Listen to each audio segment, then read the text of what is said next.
mí es un honor y un placer estar otra vez con ustedes. Le agradezco muchísimo a mi amiga Rocío que me invite a venir. Estos eventos son muy enriquecedores, tanto personal como intelectualmente. Así es que muchas gracias por estar aquí. Como le digo, ya soy como todóloga, me meto en todo. Pero en los últimos años he trabajado un poco más intenso en la parte de violencia y he tenido la oportunidad de evaluar a los criminales más renombrados. Esos son los que me gustan. Entonces, bueno, les voy a contar lo que he trabajado y la estrategia que yo utilizo. ¿Okay? Bien. Entonces, cuando todos sabemos, y por eso estamos todos por aquí, las conductas violentas son alarmantemente comunes en nuestra sociedad y pues son un problema de salud pública. Estas se presentan desde el abuso doméstico hasta el crimen en las calles, y una de las preguntas que yo y que ustedes probablemente se hacen es ¿qué mueve a los seres humanos a dañar a otros, familiares o extraños?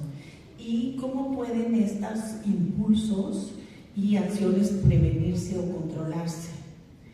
En un esfuerzo entonces por combatir esta tendencia, se han incrementado el número de investigaciones dirigidas a entender sus causas y así desarrollar tratamientos y medidas preventivas. Y eso es en lo que yo he estado trabajando últimamente.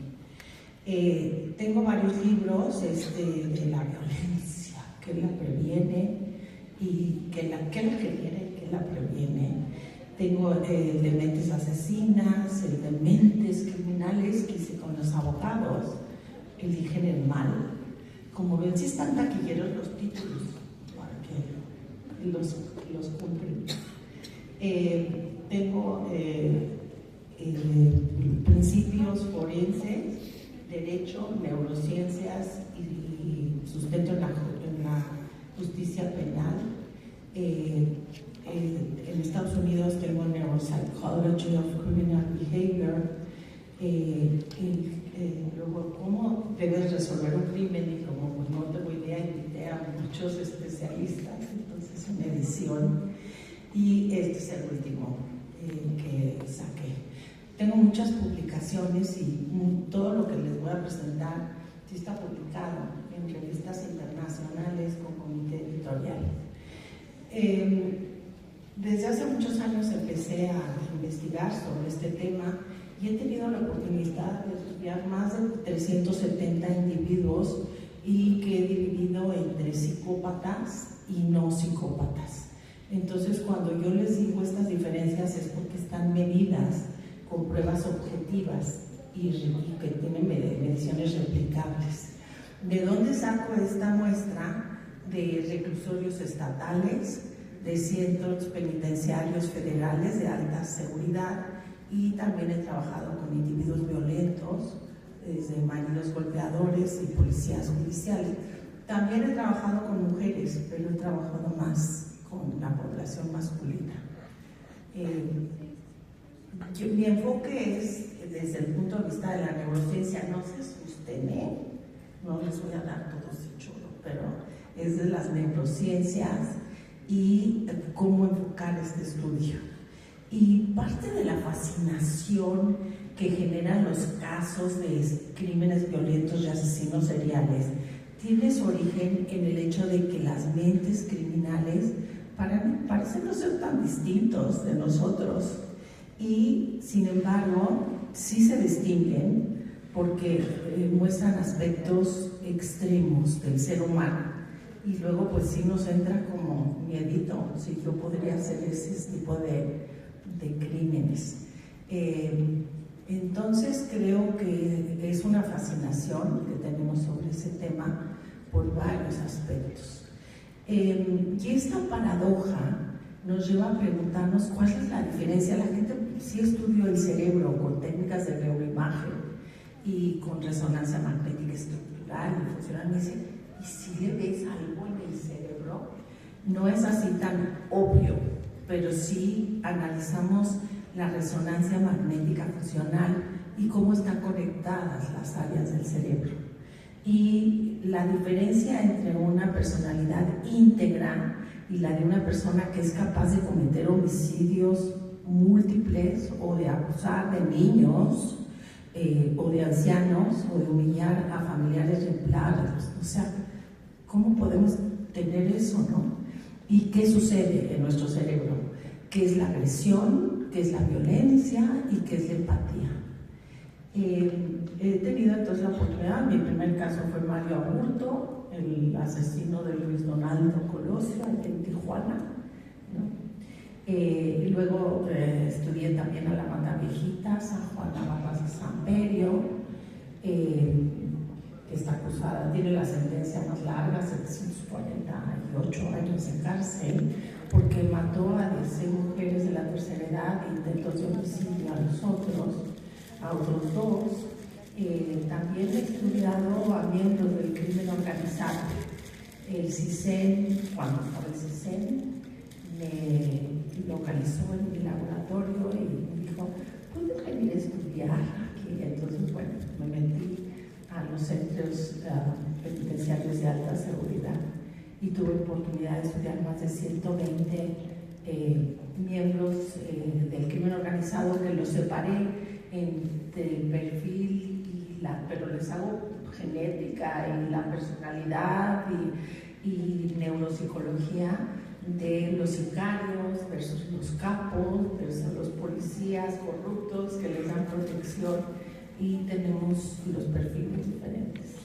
Y eso es interesante, deberíamos estar trabajando en la fiscalía pero luego hacen como pruebas raritas, como bailando bajo la lluvia y eso. No voy a entrar si la usan. Entonces, también he investigado gente que no, pues gente como los adolescentes que violan a sus compañeras, ¿no? ¿Qué es esto? Podrían ligársela, no tienen que violarla, que es cuestión de poder, ¿no? Más eso. Niños sicarios, ese es de un niño de 11 años que es una historia terrible.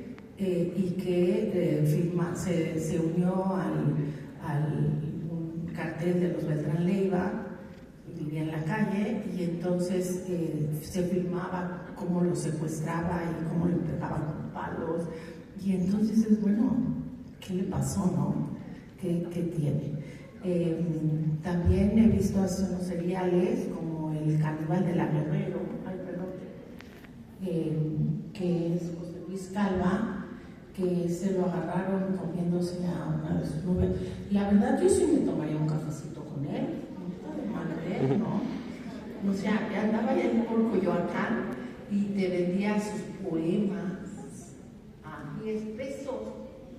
Y ahí, pues, como decía, y tenía un perfil a quien se llevaba, ¿no? Que eran madres, solteras y bueno, era todo un caso. También he visto a los feminicidios de Catepec, que aquí hay una sociedad entre la esposa y el señor, y ella iba y conseguía a las vecinas, le decía, ven a mi casa y te damos material para que lo vendas, de cosas de pintura, y entonces bueno, y él pues las violaba y las mataba, y la esposa era cómplice. También es que es César Armando Liberado, que es el que tenía una combi, y en la combi, y además hasta salió unas entrevistas, no sé, de mujeres que subía a su combi y las violaba, y les quitaba el celular y se las llevaba a su esposa, ¿no? Unas asociaciones muy extrañas. Y este es uno de los últimos casos que vi, que sigo viendo, pero es el caníbal de Atizapán, que pues mató a más de 36 mujeres. Los vecinos decían que era muy buena persona, ¿no? Y entonces pues sí, lo fui a entrevistar a la cárcel y le decía, oye, ¿y qué te dan de comer? Yo muy preocupada, muy empática, ¿qué te dan de comer aquí? Pues toda la vida comía las boobies de las señoras y todo, ¿no? Y entonces decía, ay no, pollo con calabacita. Y entonces, no, pobre, si estás en serios problemas, ¿no? Y les cuento que engordó por comer pollo con calabacitas. O sea, si quieren adelgazar, a la mejor le echan una mordidita a su pareja. No estoy comentando, pero yo nomás sé lo que hablé. Entonces, hasta se hizo una serie del caníbal. Me llevaron o sea, fui a la cárcel a entrevistarlo y me dicen los custodios, ¿dónde lo quiere ver? Le digo, pues, ¿qué me ofrecen? Pues tenemos el consultorio del dentista. Le dije, ¿estás loco? ¿Qué tal si me agarra mordidas? Le dije, dame el patio, saca a todos y me das el patio. Y muy obediente. Y le digo a los custodios, ustedes sientan por allá, tú por allá, para que me cuente, ¿no? Estábamos ahí con una sombrilla, tomando agüita, ¿no? Y pues ahí lo estuve valorando. Entonces, pues no solo están en la cárcel, como ya hemos sufrido con nuestros políticos.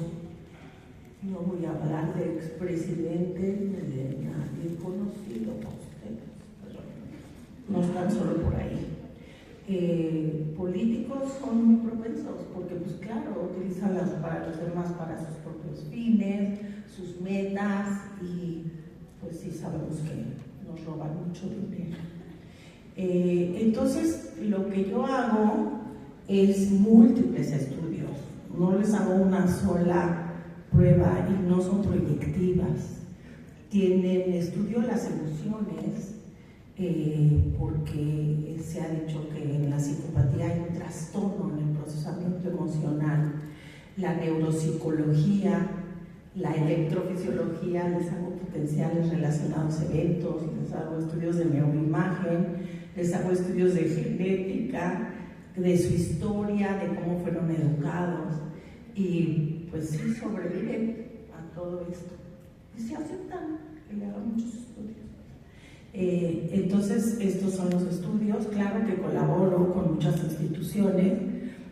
La resonancia pues la hago en la UAM, la genética trabajo con la Beatriz Camarena, que está en el Instituto Mexicano de Psiquiatría. O sea, tengo mucha gente que colabora en los estudios que hago, no es solo yo, solita. Esta es Juana Barraza, que es uno de los primeros casos, que me habló Encinas, que era jefe del gobierno. Me dice, oiga, ¿nos puede ayudar con un caso muy interesante? Y yo, Judy Foster en The Silence of the Lamb, dije, no, pues claro, ¿no? Ahí voy. Y entonces así vi a Juana, ¿no? La agarraron. Ella pues es una verdadera asesina serial, ahorca. Los asesinos seriales tienen que tener contacto directo con la víctima a través de cuchillos. Ella las ahorcaba y les hacía hasta muñeco, ¿no?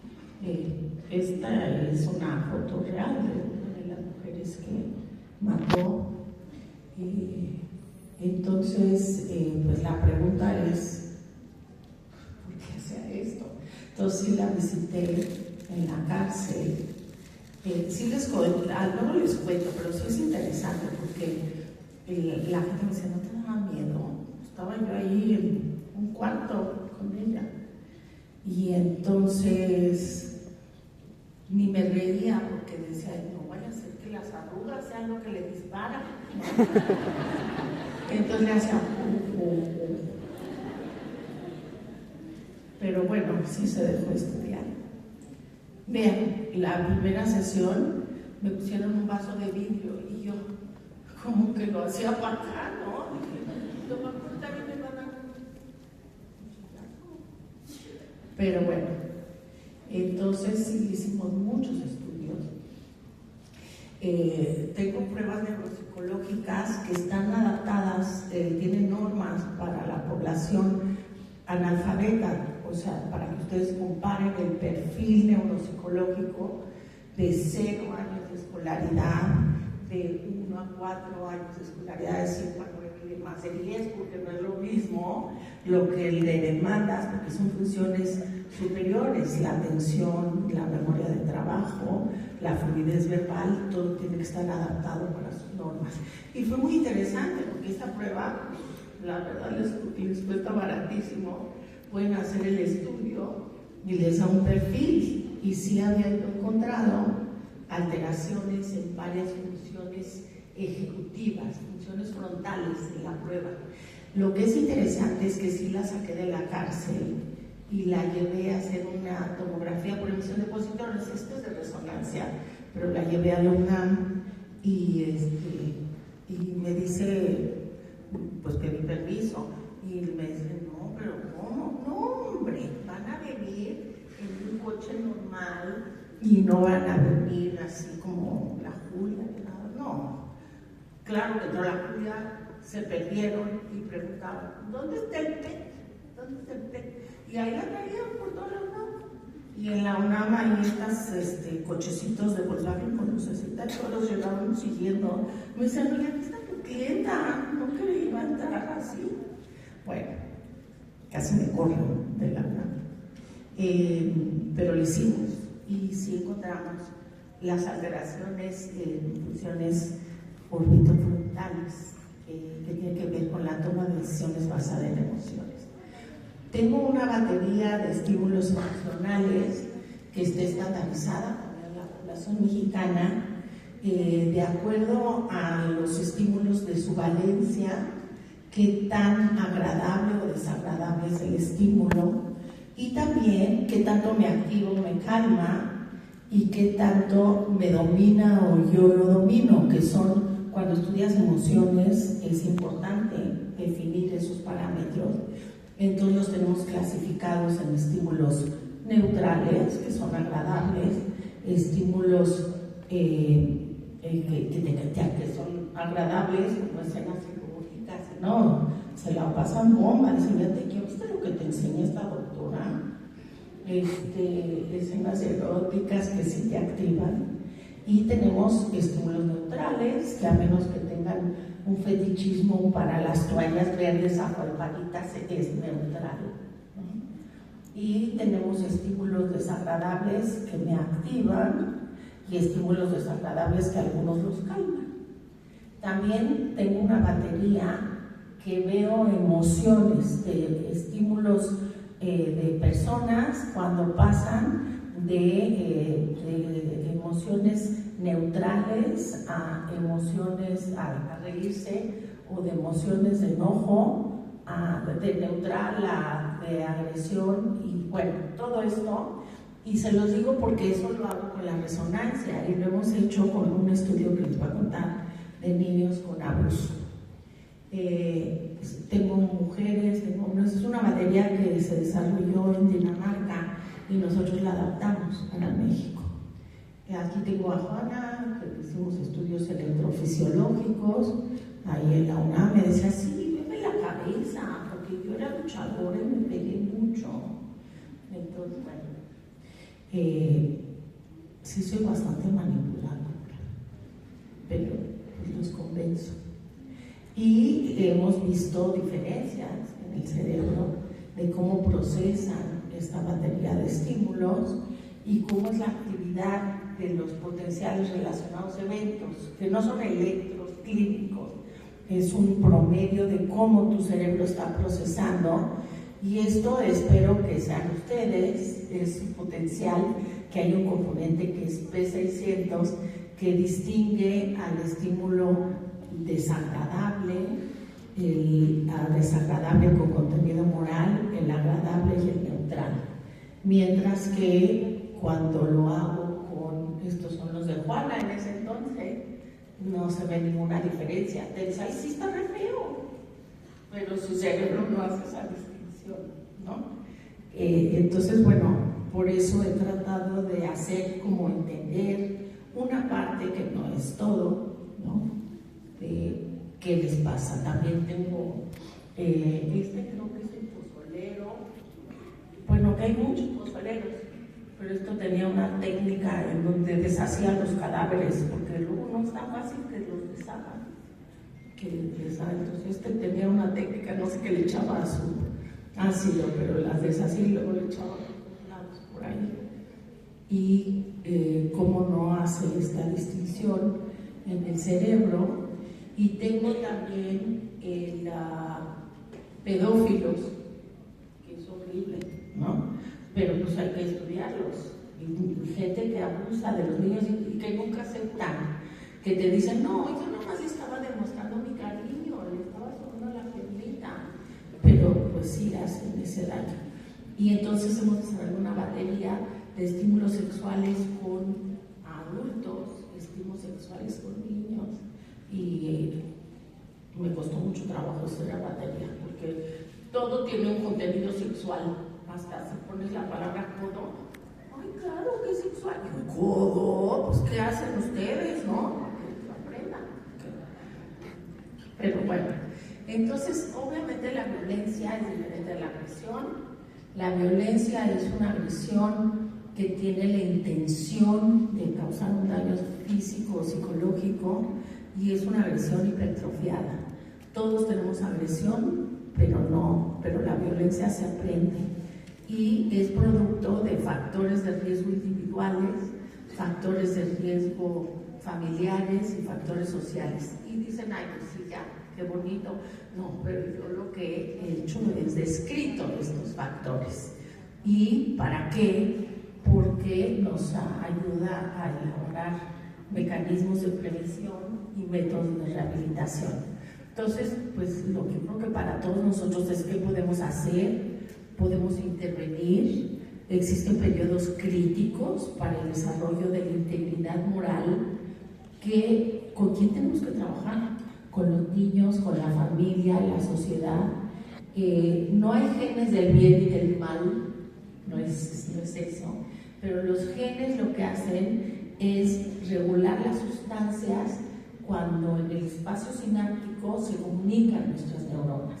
Entonces tenemos más de 50 neurotransmisores, ustedes lo han oído, la dopamina cuando se echa sus churros, la noche, bueno, no es que se le echen, eso produce un montón de dopamina. También está la serotonina, que si tienes poca serotonina, pues tienes que tomarte antidepresivos para que haya más serotonina en el espacio sináptico, pero si tienes mucha serotonina, tienes mucha agresión. Entonces es muy importante y hemos detectado todos estos neurotransmisores en esta población. Bueno, genes que están asociados con la producción, y los genes pues tienen mucho que ver con cómo manifiestas tu conducta. Existen técnicas que puedes provocar un ratón asesino, que son muy monos, pero si modificas el gen de la MAO, que tiene que ver con la producción de dopamina, serotonina, en los polimorfismos genéticos, se vuelven ratones asesinos y matan a sus amiguitos. Y esto pues también lo estudiamos, tanto en la población infantil, que les voy a decir, como en la población adulta. Todo eso la gente me dice, oye, pero ¿tienes permiso? Sí, todos me firman, no crean que yo llego y así como custodia. Siéntate y abre la boca. No, los compenso y firman. Porque una ya me quería demandar ante derechos humanos, que cómo es así esa cosa. Bueno, y sabemos que el crimen violento es mucho más frecuente en los hombres que en las mujeres, que para el asesinato, robo y asalto es 9-1, y para crimen violento se ha calculado que es de 50 hombres por una mujer. Y en casos psiquiátricos, pues claro, esto disminuye y se igualan, pero yo no trabajo con individuos psiquiátricos, No están locos, no oyen voces, no tienen ningún rasgo de esquizofrenia. Para que yo los estudie, no tienen nada de eso. No son muy malos. Bueno, y pues obviamente está influido por variables psicológicas y sociales, y las diferencias individuales en conductas violentas son características muchas veces heredables y resultado de interacción con factores medioambientales. Son las dos cosas, y esta interacción se refiere a una susceptibilidad genética con factores sociales. Tienes que tener los dos. Hay algunos malos, como el caníbal. Ese era malo, nada más. No le encontré que lo maltrataron ni nada más era malo. Entonces, es importante que para comprender estas conductas tenemos que estudiar y clasificar de manera cuantitativa y objetiva. Yo sé que ustedes hacen sus pruebas, bueno, síganlas haciendo. Bailando bajo la lluvia puede ser que a ustedes les guste, pero yo los invito a que hagan otro tipo de análisis de qué está pasando. A mí me localizó la fiscalía y con Gerspanero me decía la abogada, me decía, oye, yo soy abogada, pero yo creo que esas pruebas no están muy buenas, y se las hacemos a todos los que quieren trabajar acá, no las mira, la de bailando bajo la lluvia, porque además se pueden meter a internet y ver cómo tienen que hacer la gota, si gorda o flaca y así.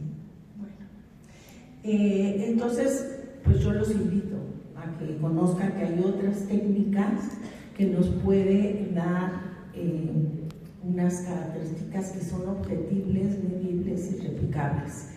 Las valoraciones, yo me he dedicado a hacer pruebas neuropsicológicas, no creo que me gusta, es una lata, y no se basan en un modelo univariado o global de la organicidad, están basados en tendencias actuales de la relación entre el cerebro y la conducta, y enfatizan áreas independientes. No hago pruebas como los geriatras que te dicen, ay, para diagnosticar demencia, hazle así, que le hagan así. Y yo, órale, pues eso es magia, qué padre. Pero no, así no diagnosticas demencia. Y es evaluar áreas independientes y que tengan especificidad de área y de construcción. Entonces, estas son las pruebas, están estandarizadas, una de 16 a 85 años, otra que está estandarizada, aquí esta es el neuropsia, atención y memoria, que evalúa la atención, la memoria, funciones ejecutivas, tiene mucho fundamento. Este es el perfil de Juana Barraza Samperio y esta es la resonancia. Y aquí sí encontramos alteraciones de funciones ejecutivas, y la resonancia que se montó el circulito correlaciona a sacarle a hacer resonancia y ver, pues es muy costoso, pero sí lo logran. Y esta es otra prueba que evalúa, se llama BANFE, que evalúa funciones ejecutivas, la capacidad de planear, organizar y secuenciar, la memoria de trabajo, y tiene un índice que es órbito frontal, otro dorso lateral y otro cíngulo medial, porque el que digas tiene daño frontal, pues la verdad es que el frontal es un terreno gigante en el cerebro. 30% de nuestro cerebrito maravilloso es lóbulos frontales, entonces no es nada más daño frontal, sino dónde, y tenemos perfiles de cada uno, o sea, todos esos numeritos es una friega, pero pueden comparar si la memoria de trabajo está baja con respecto a alguien de su edad y su escolaridad, y si hay alteraciones en este proceso. Entonces hemos publicado que hemos encontrado en psicópatas y hemos encontrado alteraciones significativas de psicópatas contra no psicópatas que están en la cárcel, y hay alteraciones en las zonas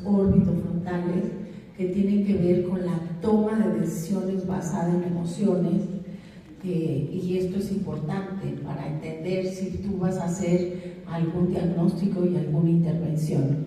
Tenemos pruebas para niños que van de 3 a 5 años, 11 meses, que es un desafío, porque ¿cómo le haces funciones ejecutivas a niños? Pues se paran y se van corriendo, ¿no? Y además el efecto Stroop, ese que ves una palabra que está escrita con un color rojo y está escrito con verde, y eso es si no inhibes la respuesta inmediata, pues es un problema de inhibición. Pero esto lo hacemos con los niños, pero con pruebas como noche y día. Yo le enseño una luna y cuando ven la luna tienen que decir día, y les enseño un sol y tienen que decir noche. Y entonces pues sí es divertido, si les gusta trabajar con niños, pero evalúan muchas áreas, ¿no? Y como les decía, pues tenemos perfiles para niños, para adultos, y tenemos otra batería que es de tamizaje, que se hace en la computadora, que se toman como 15 minutos y les evalúa orientación, atención, memoria y lenguaje. Y esta batería la distribuye Manual Moderno. No se la estoy vendiendo, es que la pueden hacer, ¿no? Nosotros la hacemos cuando tenemos que evaluar efectos de drogas o cosas muy rápidas, y les da un perfil como de semáforo inmediato. Luego, si sale en verde, amarillo o rojo. Entonces, esta se puede aplicar desde los 3 años y son evaluaciones individuales, no se la autoaplican, ustedes tienen que estar ahí. Y se obtiene un indicador, no es que esta sea una prueba diagnóstica, pero es de tamizaje, y se tardan 10 a 15 minutos. Y entonces, ¿por qué es importante? Porque tienen datos cuantitativos, la calificación es automatizada y pues corregimos la puntuación. Entonces, este es, por ejemplo, el perfil que tiene si salió en verde, en rojo, en amarillo y en qué áreas. ¿Sí ven aquí los puntitos? ¿Sí se ven? Pero ahí se ve, ¿no?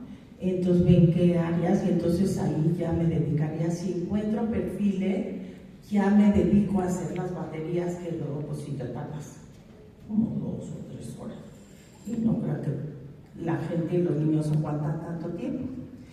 Esto es lo que hicimos con el crimen organizado, que no saben todo lo que aprendí, ¿no? Me decían, oye, pregúntales cómo pasan los rayos gamma. Y yo, oye, ¿cómo pasan los que...? Yo no sabía que eran los rayos gamma, pero es que pasan por la frontera, y entonces checas que traes, ¿no? Las drogas que transportan.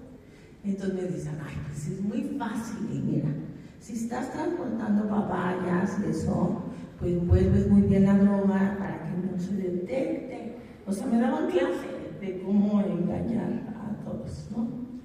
Y entonces tenemos, como les decía, el perfil de acuerdo a qué hacían en la organización. Este es el caníbal, que es un verdadero psicópata. La verdad es que mató a más de 36 mujeres y ya les he contado, pero eso me lo contó nada más. Él me dijo, estaba muy orgulloso. Dije, yo fui representante de las 4. Ay, me dije, qué bien. Sí, y cuando me nombraron, saqué la bandera nacional y preparé 600 tamales.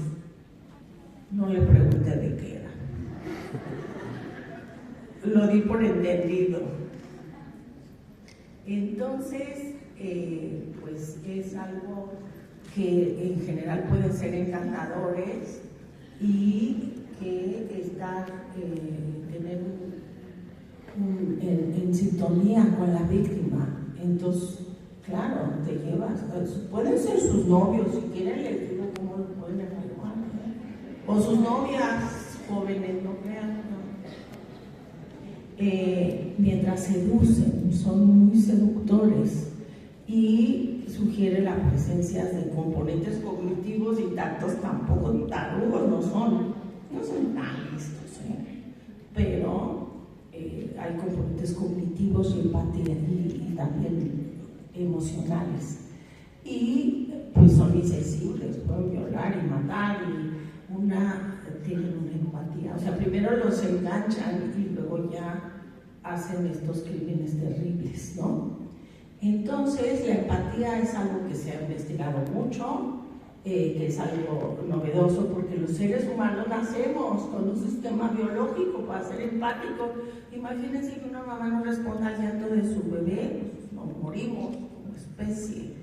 Y entonces es muy importante para la adecuada interacción social y la capacidad de compartir y entender los sentimientos y las emociones de los demás es para eso, es la empatía.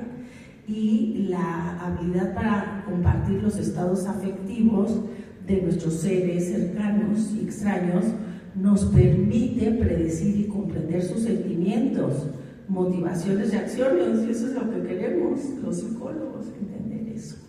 Y entonces, pues como les decía, existen bases biológicas, pero puede estar alterado. Nosotros hicimos este estudio, que nada más se los voy a contar rápido.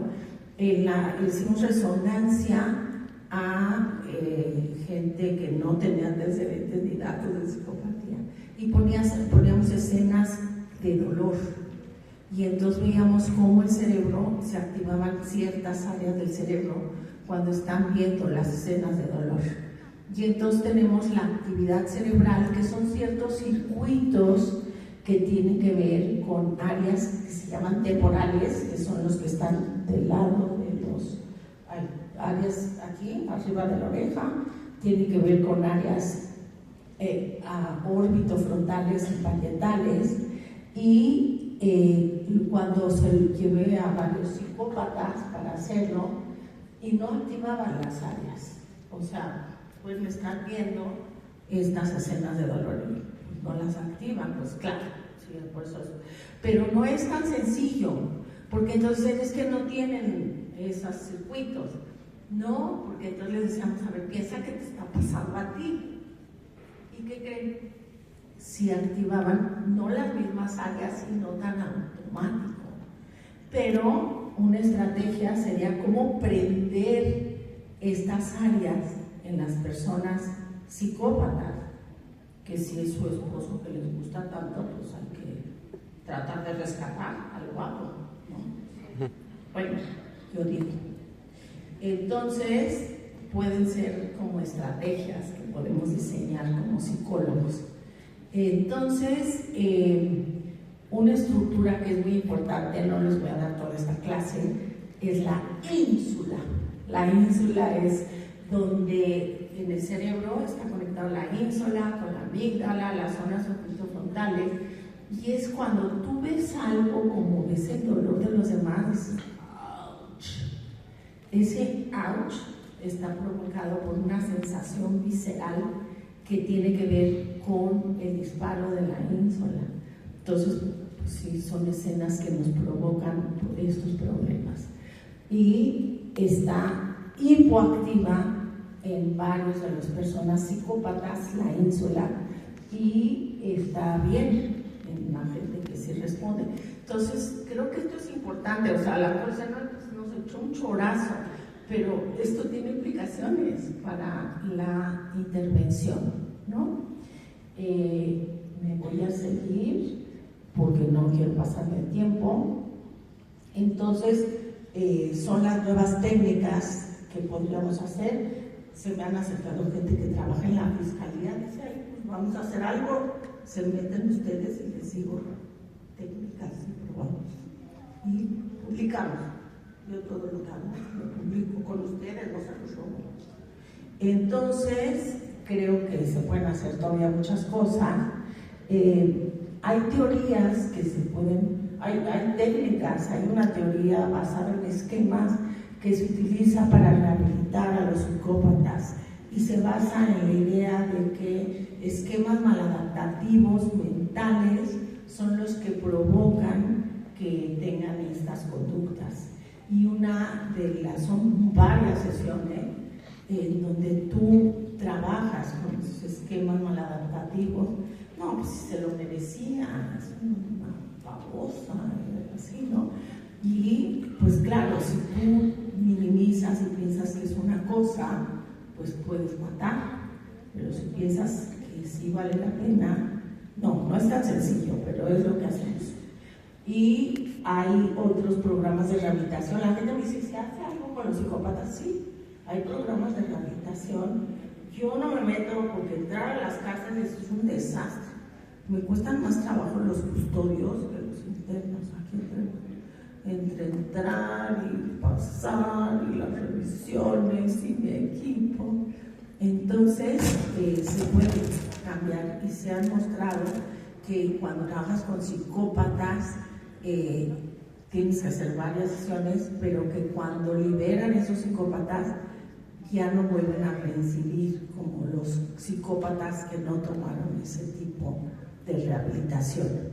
Y entonces no solo hemos trabajado en caracterizar lo que les cuento, sino también hemos trabajado en programas de prevención, y pueden ser primaria, secundaria, y prevención a través del castigo, o prevención a través de la policía, o prevención a través de acciones comunitarias y prevención en las escuelas. O sea, hay muchos programas. Nosotros hicimos programas de intervención cognitivo-conductual, programas para resistir pandillas y programas de intervención. Y entonces hemos trabajado con poblaciones desde 3 años, entre 5 y 7 años, les enseño aquí porque estas son áreas del cerebro que hemos notado que no funcionan tan bien, y para los de niños de 10 a 13 años. Y están basados en, vamos a las comunidades en extrema pobreza, no porque ahí sean de los malos, pero pues ahí están sujetos a mucho estrés, y trabajamos con las mamás de estos niños y les damos estrategias para estimular 3 áreas del cerebro muy importantes, que son, que tiene que ver con las zonas frontales, que es inhibición, la capacidad de tener disciplina, autocontrol, atención enfocada y selectiva, la memoria de trabajo, que es la capacidad de mantener la información mentalmente. Eso es lo que usan para la escuela. Cuando tienes mala memoria de trabajo te va mal. Y la flexibilidad cognitiva, ser capaces de ser flexibles para cambiar de perspectiva o adoptar rápidamente a los cambios que tenemos que hacer y pensar en opciones. Entonces les digo que sí hemos desarrollado estos sistemas, vamos a esta comunidad y la gente dice, ¿cuándo debo de intervenir? Esta es una gráfica de un premio Nobel de Economía que se llama James Hanckman, y lo que él publicó, porque la gente del gobierno dice, no, ¿para qué le invertimos a los niños? Mejor a los de la cárcel y eso. Y entonces que sí, la intervención en edades tempranas sí tiene un efecto muy importante en la prevención de la violencia, que si intervienes más tarde. Entonces, estos son de comunidades en las que hemos ido, que son, yo vivo en la Ciudad de México, y ahí pues son comunidades que están alrededor. Trabajamos con se volteó la foto, con las diferentes comunidades. Ahí me llevan todos los de la UNAM, y trabajamos con, en general vienen las abuelas más que las mamás, y los papás vienen poco, pero sí hacemos estos programas, trabajamos con los niños, también vemos los estilos de crianza, porque si tú le preguntas a las mamás cómo son, todas son la Madre Teresa, son tan buenas, pero les preguntamos a los niños cómo es su mamá. Les ponemos, déjenme enseñarles aquí, no sé dónde está les ponemos dibujos ahí, y le decimos, aquí está una mamá con su hijo y le manda una piedra al perro, y la mamá le está pegando al niño, otra mamá se está riendo y no le hace caso, es un estilo diferente, y otra mamá le explica, ¿no? Entonces vemos los diferentes estilos de crianza de acuerdo al niño, y eso es lo que hacemos en los programas de intervención con ellos, ¿no? Entonces también tenemos programas para niños en edad escolar. No trabajo tanto con niños, pero me gusta mucho trabajar para las escuelas, pero sí tenemos a esta población. Sí, no nos ha ido bien, siempre enseño la foto, porque esta señora siempre estaba deprimida, era mamá de 4 niños, siempre andaba sin asearse, y la dejamos chula de bonita, no se tomó para la foto, como nosotros que nos peinamos para la foto, pero sí se puso hasta sombrita y todo. Y entonces hay proyectos que se hacen de casas de llanta, que no los hago yo, pero son otras personas, y con llantas viejas hacen estas casas, y se me hace algo maravilloso. Bueno, entonces lo que les quiero contar, que se me acaba el tiempo, es un proyecto que hice con niños en abuso extremo, que están en albergues. Y entonces estos niños, perdón, estas son las pruebas que hacemos a los niños antes y después. Miren, acá está lo que les platicaba de la mamá que regaña a la hija y los estilos de crianza. Y lo que hice recientemente es trabajar con niños en abuso. El abuso en México, aquí estamos educados con la chancla voladora. No se hagan ustedes, yo tengo 3 hijos y 5 nietos. No estaba la chancla voladora, luego sí les daba toallazos. Bueno, entonces el abuso es muy frecuente en la población mexicana, es un estilo de crianza. Y pues decimos, esto deja marcas que son muy difíciles de recuperar. Y entonces hemos trabajado con el efecto de ese abuso. Se sabe en los animales que causas abuso y que los golpeas temprano, es que afecta, estos son neuronas, la maduración de los axones y de las dendritas. Y entonces la gente que ha sufrido abuso en la infancia tiene más problemas de obesidad, más problemas de insomnio, más problemas de consumo de drogas, y se sabe que esto es muy importante, eso no es nuevo para ustedes. Nosotros hemos visto que hay psicopatía primaria que tiene que ver con los rasgos de narcisismo, de una disposición también genética, como decía el caníbal, pues era primario, y tiene cero ansiedad cuando causa daño. Pero hay psicopatía secundaria, que es producto muchas veces del abuso en la infancia, y estos son diferentes de los primarios. Los secundarios sí tienen ansiedad cuando cometen actos de violencia. Entonces hay cosas que los distinguen. Entonces nos fuimos a albergues que son niños que han sufrido un abuso espantoso, tienen alrededor de 7 a 9 años, y entonces a estos niños les decimos, se puede detectar psicopatía desde los 3 años, rasgos, no les pongo etiquetas de psicopatía, pero desde un niño de 3 años sí podemos detectar rasgos de psicopatía.